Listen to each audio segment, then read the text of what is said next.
Right now we have about 6 or 7 sites online now, and I think we have about 3 or 4 more coming online. So around 10 to 11 sites in total will all be using eMaint. With eMaint, now all of our facilities across the country are all using the same product, and hopefully that helps us share information, share inventory, get us all on the same page. So currently in eMaint, we have over 1,000 assets. That goes from our biggest machines to down to our doors and our carts and things like that. But we have a lot.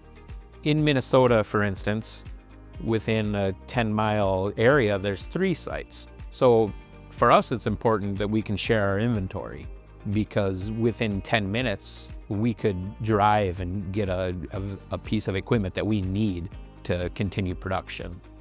But otherwise, across the country, I mean, we have dozens of sites that potentially could share this information. And then across the country, North America, right now we have half a dozen sites coming on, with more to come.